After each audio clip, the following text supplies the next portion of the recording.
Selamat siang semuanya, terima kasih atas waktu dan kesempatan yang diberikan kepada saya untuk mempresentasikan review jurnal saya tentang solar cell. Judul jurnal saya adalah Fabrication of Silicon Nanowire Arrays Based Solar Cell with Improved Performance, ya, artinya pembuatan panel surya dari rangkaian kawat nanosilikon dengan uji kinerja.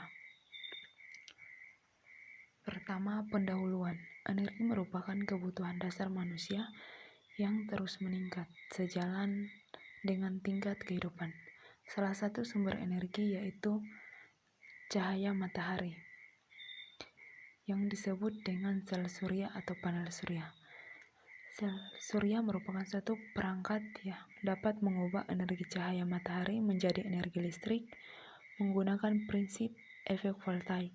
Efek voltaik merupakan suatu fenomena di mana munculnya tegangan listrik karena adanya hubungan antara dua elektron.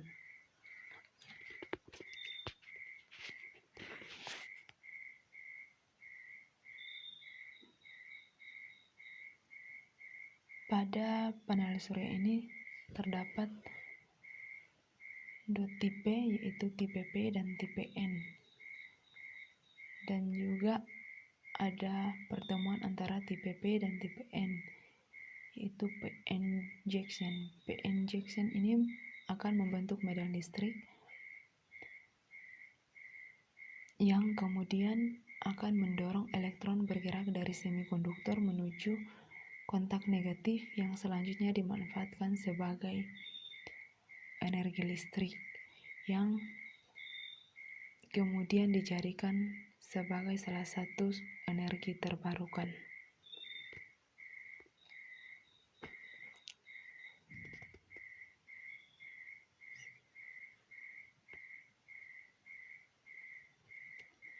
Tujuan dari penelitian ini untuk mengetahui pembuatan panel surya dari rangkaian kawat nanosilikon dan uji kinerjanya. Selanjutnya masuk pada metode pembuatan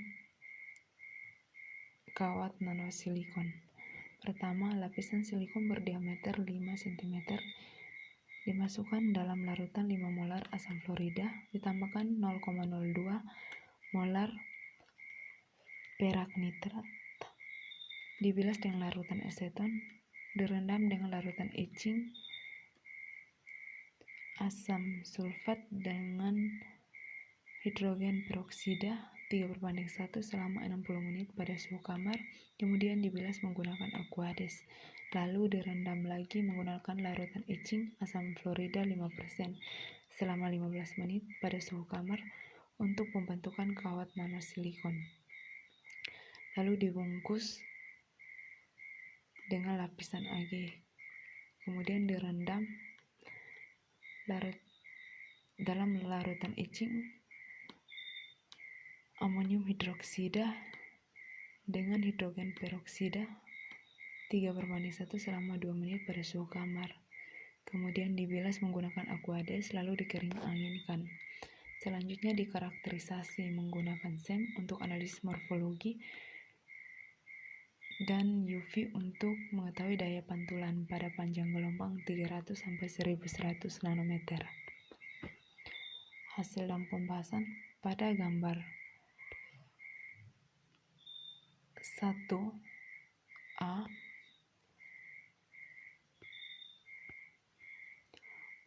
merupakan hasil analisis menggunakan SEM pada susunan kawat nanosilikon pada panjang gelombang 4 mikrometer yang dilihat secara vertikal atau penampang lintang.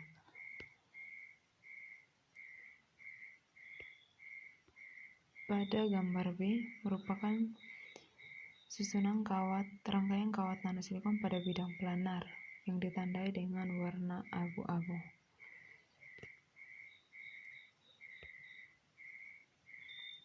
Pada gambar 2 merupakan grafik susunan kawat nanosilikon pada panjang gelombang 4 mikrometer yang terjadi pada saat etching menggunakan asam fluorida.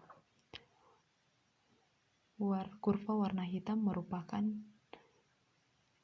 polesan silika, sementara warna merah merupakan rangkaian kawat nanosilikon 4 mikrometer.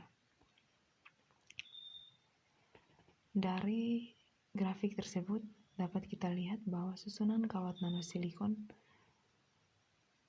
pada panjang gelombang 300 sampai 600 nanometer mengalami penurunan karena reflektivitasnya atau pantulan cahayanya 2%.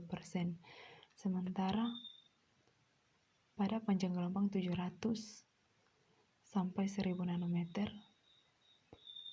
reflektivitasnya meningkat menjadi 5%. Yang berikut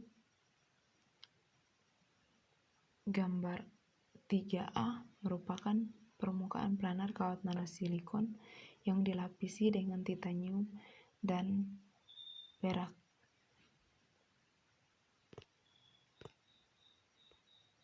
3B merupakan permukaan planar kawat nanosilikon pada substrat silika yang dilapisi dengan titanium dan Ag atau perak pada area perangkat aktif.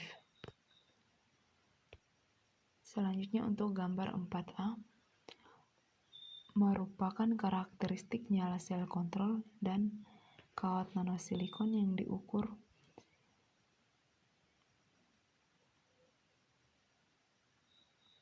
pada suhu 25 derajat Celcius pada waktu 1,5 giga 100 megawatt per sentimeter kubik. Sini warna merah merupakan sel kontrol, warna hijau merupakan sel rangkaian kawat nanosilikon. Pada sel kontrol, kerapatan arusnya min 30 mA per cm3, sementara tegangan rangkaiannya 450 mV. Sementara pada rangkaian kawat nanosilikon, kerapatan arusnya min 47 mA per cm3 dan tegangan rangkaiannya 400 mV.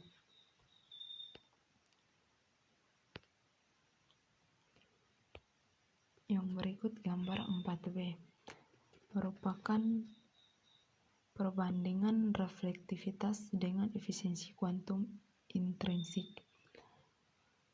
Pada reflektivitas 5%,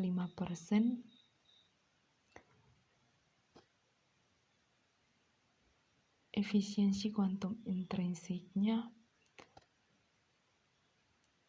0,1.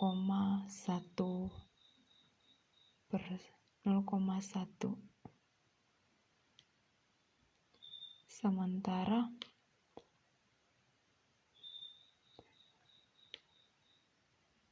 reflektivitasnya 35%, efisiensi kuantum intrinsiknya 0,9.